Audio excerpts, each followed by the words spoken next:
اکا از همون مرغتان با من هم دیه من رسنا. اکا از همون مرغتان یک بریده با من هم دیه. رو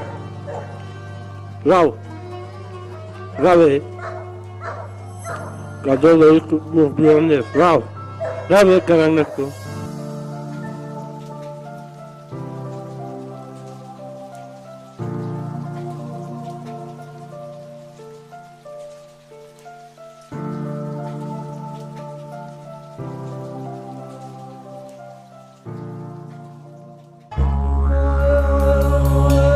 از گلوی خود ربودن وقتی حاجت همت است، ورنه هر کس وقتی سیری پیشی سر نام افکند.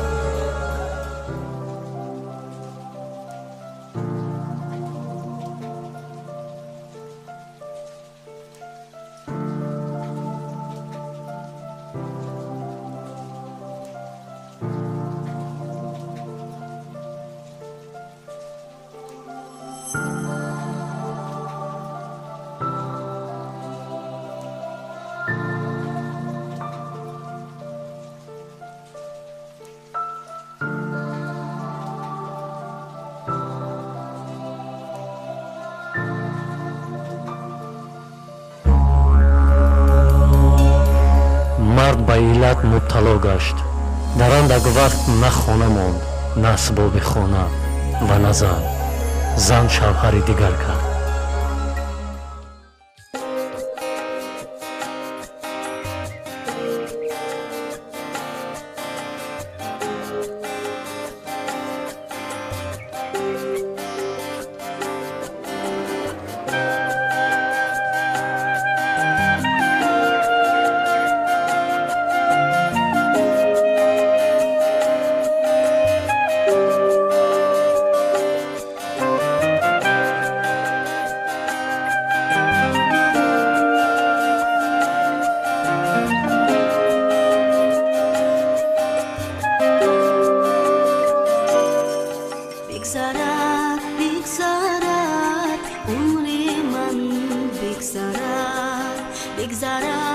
بگذرد عمر من بگذرد خوشتر از زندگی عمر من بگذرد خوشتر از زندگی عمر من بگذرد.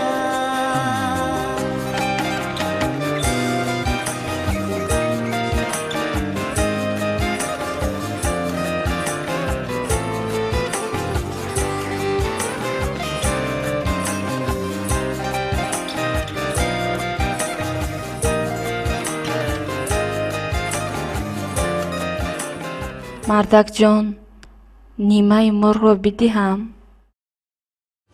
ای زن، از برای رضای خدا نیم مرغ را دادن نیک نیست. این مرغ را 2 روز برده بده.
خوب نیست حادثه دنیا پرست را، ماهی زهرچی تو مفروبو شست را.